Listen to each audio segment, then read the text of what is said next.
comes the sun, little darling. So hey everybody, welcome back to Voices from the Front Lines. This is Eric Mann, and we have two exciting people on the show today. Leah Rose Gallegos and Lauren Quan Madrid. Leah, you heard before, we had Las Cafeteras, a terrific group in studio, and I think even during the show, Leah and I started talking about, somehow got into a conversation about yoga, and she sent me an email over the holidays saying that they're really working on opening up this people's yoga in East L.A. Would it'd be okay if they would come on the show, and I thought, more than okay, we were excited to have you. So let's start with people's yoga. How did you both get the idea, and where is it in the process right now? All right. Well, thank you for having us. We're really excited to be here. And yeah, we when I was here a few months ago with Las Cafeteras, we had the opportunity to exchange some yoga stories. And so now at this point with People's Yoga where we're at, I thought what a perfect way to come back and talk again about yoga. So right now we are going on over a year. So a year ago, Lauren and I got together, and we both come from communities of the East Side and the Northeast Side, where there's little to no access to yoga. But in our adult life, we were fortunate to be able to travel to a few cities over and take yoga. And so Lauren and I would exchange words and stories and in conversation about our personal journeys with yoga, but also the lack of yoga in our neighborhoods and in our communities.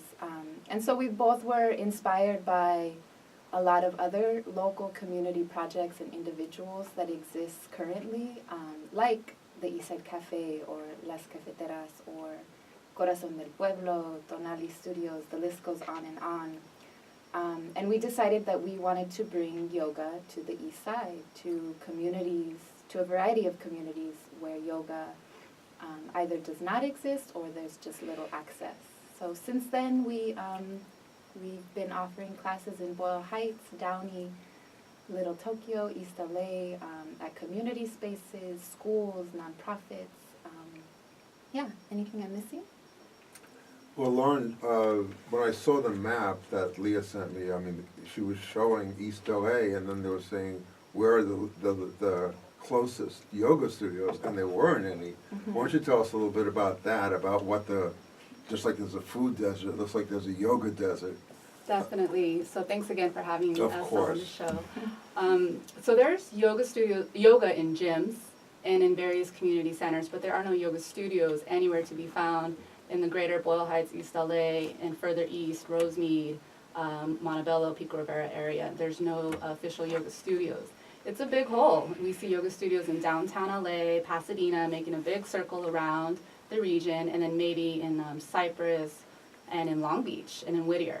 So there's this big area where there's no yoga studios. And that area, that big hole around the east side is a very similar map to food deserts, right. Access to park space, even pollution from freeways, right? So there's a lot of connections between access to healthy spaces to play, yoga, and then even organic foods, right? So there's this big hole that we see, and we noticed it growing up in those areas where we had to travel a little further, or we had to go to that one yoga class at the YMCA, which was a great class, but to do yoga. So with that process, we decided, like, let's actually do something about it and start creating these little yoga projects in partnership with other community spaces. Well, let's talk about what yoga means, because the word's being said and a lot of the listeners are going, yeah, yoga, or I know what yoga is, and we may be talking about totally different things. So I want to tell also about my experience, but Leah, why don't you start, and then Lauren, and then I'll go. So describe is there a style, is there an approach, is there a method, who have you been influenced by? How are you evolving your understanding of it, and 10 other questions. Yes. All right, question number one. So for me, yoga can be a lot of things, and I think that's one of the most brilliant things about yoga is that it can be many things to many different people. For me, I've had really wonderful experiences with it. I grew up playing competitive soccer, so I played from age 5 to age 22-ish. And in my later days, I got an ACL tear, which is one of the most major ligaments in the knee. Anterior cruciate ligaments. Yes, I did not know that.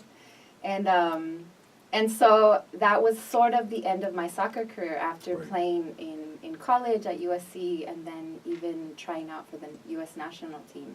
Wow. So I took a year or two off, and then in that year or two, I was doing yoga. And I decided I wanted to play soccer again.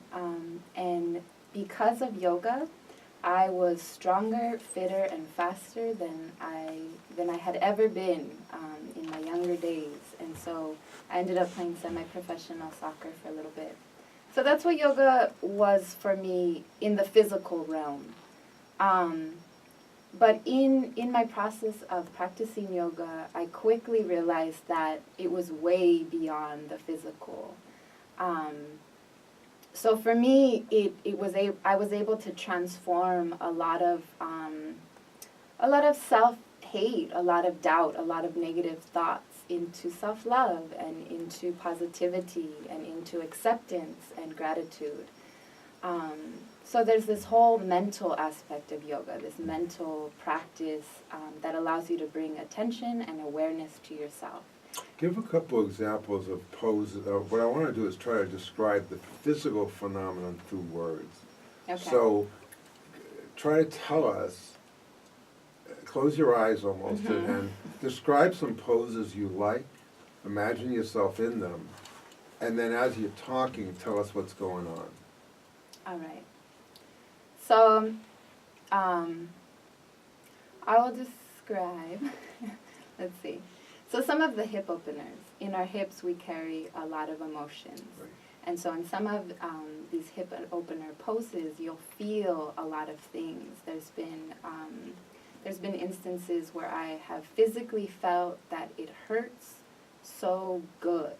And that's like a feeling you can't even really, I don't know if I can explain it in any other way, but it feels, or it hurts so good. Explain the pose. So wide leg straddle, forward fold. On the ground, you open both legs to as far distance as you can, and you keep a nice long spine, and you start to fold forward. And so in yoga, a lot of times we think it's just stretching, but it's a different approach to movement. So rather than just trying to touch your toes and bending your back, what we're going to do is keep our back long so that we get the practice in our hips, right? Which is not our common approach to our bodies. That's great. Lauren, would you describe a pose and get us into one? Definitely. So I immediately thought of mountain pose. And mountain pose is where you stand with both feet on the ground, you stand straight. And for me, how I teach or how I share yoga, particularly mountain pose, is start with the feet. And we root our feet down towards the ground. And it's an opportunity for the practitioner to connect with the ground and notice I am present, I am here. Potentially think of your roots or maybe your ancestors in that pose, and then work your way up as you are a mountain. You're as tall and sturdy as a mountain, and then your head is the peak.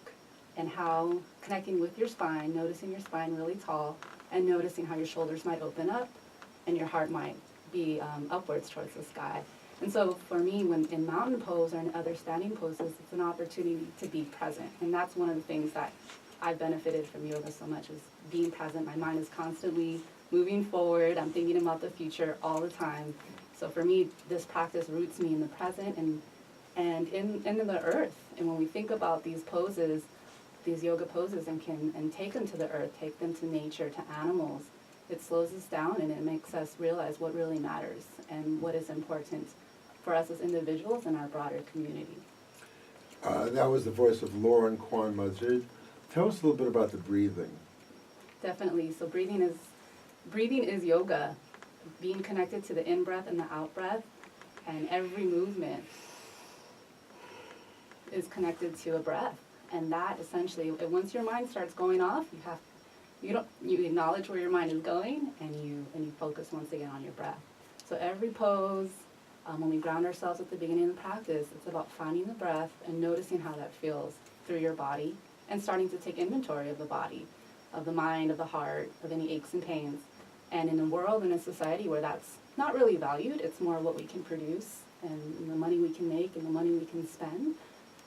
Practicing and sharing yoga is counter to all that in a way, because we're actually being present, slowing down, and checking in with the self. So those are some of the values of yoga. Well, I'll do my own testimony because I totally agree with you both, and I want to make sure we have enough time to really try to get support for the People's Yoga Project, because I'm an organizer, and this is called Voices from the Frontline. So if you were two yoga practitioners without a People's Yoga, you wouldn't be on the show. Yeah. You know, it's because you want to bring yoga to East L.A. is why we want you on the show. So in my case, I first did yoga when I was in prison. I was in prison for demonstrations against the war in Vietnam, and I ended up in a year and a half in prison, and which is more than I expected. But I had a yoga teacher. We were about 15 of us in this tiny little room. And, you know, at first the guys were a little embarrassed, you know, like, but it was pretty amazing. And I found a lot of my own anxiety and a lot of my own anger dissipating, and I worked out with weights, so I played ball, but this was a whole nother thing. This was a whole different way of operating. And then in the future, I got very sick about 7 or 8 years ago, and had a series of different, pretty serious illnesses that, and I was in a hospital with some neurological problems that they couldn't diagnose, and one of the guys doing the night shift was this Dr. Ravinder Singh, who's an Indian man with this enormous beard, and he said, do you believe in Eastern medicine? And I said, yeah, I do. He says, well, I don't think, since you proved negative on all your tests, I don't think your neurological problems are primarily because of a known causation, but I think you just have a neurological mess going on. And so he introduced me to a yoga therapist named Doris Puringer, who's been my teacher for 4 years. And we do a very intensive 1.5 to 2 hour breathing, at first just nostril breathing, kickboxing, push-ups, sit-ups, head-knee poses. But I want to talk about the tree pose, which is my not yet my favorite pose, but my challenging pose, because I used to be able to do the tree pose really, really well. So when I started, all my balance had gone. And the tree pose is you stand up on 2 legs, then you raise one leg, sort of pull it into your crotch, so it's sort of bent, I don't know how to describe it right. And so you're really on one leg, and the other leg is essentially against, you know, the raised leg is against the so-called steady leg. And, but I couldn't do it. I mean, I would fall almost the minute I got there. And then I would say, you stupid idiot, you used to be able to do it, which is not exactly the best way to learn how to do the tree pose. So the first thing was to say, Eric, you're not back there, you're here. Stop. Yes. If you're going to keep describing what you used to do, you never, just, this is who you are right now. You better get into this. And don't worry if you fall. It's so big deal. You don't have good balance. And one thing I found is that I started finding higher and higher places to focus my eyes. I was focusing too low, and I focused my eyes higher up on the ceiling. And well, 2.5 years later, I'm pretty good, is the point. But I think what we all know, and this is what I'll say back to you, is the good thing about yoga is every day is good. It's not like you're on your way to go somewhere else, which is how we think. You're there that day. Right. And if that's where you are, that's what you are. Mhm. So why don't you talk about that, how it would relate to the culture of East L.A. and what you're trying to accomplish? Yeah, it's about being present. It's about being in the moment. It's about bringing to attention to what is. And Lauren and I have both, in sharing the practice with the east side of Los Angeles, we've been very intentional about bringing yoga to the people and allowing the people to determine and decide what kind of yoga they want to practice, or what kind of flow they want to dance, or how uniquely their pose looks exactly. And so really it's about sharing this profound practice that incorporates the mind, body, and beyond. What we're doing now is, originally we intended to just have 5 classes, and it grew really quickly. People responded. People of East L.A., as a matter of fact, do want to practice yoga. And so we want to grow with that momentum. And, per the feedback of our students and because of the type of response that we got, we want to open up a yoga studio, or we plan to open up a yoga studio. Let me rephrase that. Sometime soon, in the year of 2014, definitely, we're looking at spring or summer. We want to open up a permanent yoga studio of health and well-being and other alternative forms of medicine and self-care in the East L.A. area. Well, before you go, we want to sing a song, and then we're Yes. going to give people, we're going to end with all kinds of information about how they can reach you, and we're going to push hard to get you the money for the studio you want. I can't, you can. Yes. We rehearsed for at least 11 seconds outside. Yeah, I think it was 11 and 12. So tell us the song and then give me my part again, and we're going to do it. All right. So this is a song that has just recently come to me, actually, and I've just been practicing it on my own. I've played a little bit around with Cafeteras. But yeah, you wanted to sing a song, and I thought what a perfect way to make the connection of all forms of healing, right? There's this creative expression healing, there's this song healing, and there's this yoga healing. So this song, I think I'm going to call it Boom Bop. Okay. And that's your part. It's going to go boom bop, boom bop, boom bop, boom bop, boom bop. Am I too low? Boom No, that's bop. good. Boom bop, Boom bop. boom bop, boom bop. Boom bop. Boom bop. I like water and the color blue. I love to dance without my shoes. I love water and the color blue. And the color blue. Boom bop. Boom bop. Boom bop. Break it down. I like flowers and the month of June. I love to sit and watch them bloom. I love flowers and the month of June. And the month of June. Boom bop, boom bop, boom bop. I like doves, watch them fly above. Dreams of peace, justice and love. I love doves. Watch them fly above. Watch them fly above. Boom. Watch them fly above.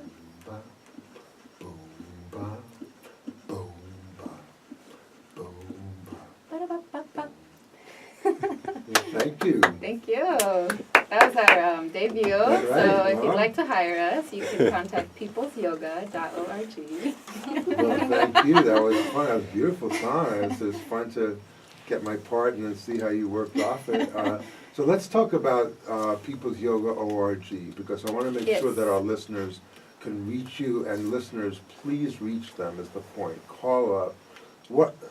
So what do you want people, if everybody listened to you, what would you want them to do? There's plenty of things that everyone can do. One thing is that we are leading a campaign to open the first and only yoga studio in the East L.A. area. So if you're down for that, tell your friends, or go to our website, peoplesyoga.org, and make a contribution towards our campaign to open this studio, to build the studio. Another thing you can do is come to a class. If you're afraid of yoga, even better. If you're new to yoga, even better. We are dedicated to making yoga accessible to everybody, every body, every ability, every age, etc., etc. But call us, invite us to be a part of your community. Anything else you want to add? Especially if you work at schools. We've gotten calls from schools to do yoga with kids. And so if you work at a school, you work at a place that's looking to bring in some health and wellness, whether one time or maybe 5 to 10 weeks, we can do that as well. And we feel that sharing this practice to individuals, to kids, to workers, to the whole realm of society is just going to benefit the larger community. So yes, give us a call or peoplesyoga.org. Yes. Well, you got a good name. Thank You you. didn't have to say Thank peoplesyoga124.org. No. You got it right. You got People's Yoga. Yeah. And I just want to add that one of the things that's great about yoga is you don't need a penny to do it. Right. It's your Yes. body. Right. Yes. Yeah. And if you take one class, you can go home and do 6 yogas by yourself and come the next Right. week. Yeah. Right? Why don't you just tell a little bit about that? Yeah, I mean, the idea of having a yoga studio is this way of creating a sustainable space of health and wellness, right? And so by us sharing yoga, we're giving people the tools to create their own long-term practice. And again, we want people to take yoga and redefine it in whatever terms they want to define it as. And be creative with their own practice. In many ways, it's more important what you do off the mat, as the Yeah. expression is, and the breathing and being present and the compassion and love. And all of that is yoga as well. And so we're only in a class maybe once a week, once or a few times a week. And what are we doing off the mat? And that's what we encourage our students to do as well. Take it with them and take their breath with them. Well, I'd add that if you look at all the problems of a society, police brutality, hunger, joblessness, obesity, depression, I see this as very political. I see this as part of a wellness program that just is against all the values of the society, which is so sick. And I urge everybody to get in touch. First of all, Leah Rose Gallegos and Quan in Madrid are very dynamic young women who are going to help you organize, okay, Enrico? And so peoplesyoga.org, thank you very much. Boom, bop, boom, I like bop, water, boom, bop, and the color boom, blue. bop, bop, bop, I boom, like bop, water and the color boom, blue. bop, bop, bop, I boom, like to bop. dance without Boom, my bop. shoes. I love This is water. Eric Mann saying goodbye from And the kpfk.org. color blue. We'd like to thank Julie Thompson, the producer of Nebraska. We'd like to thank our production. We'd like to thank Julian Lamb for taping this. We'd like to thank Nia Simone. And we'll see you next Tuesday at 4, KPFK 90.7 FM.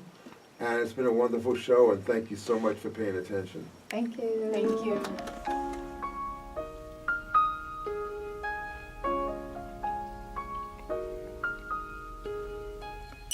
Here comes the sun, little darling. Here comes the sun.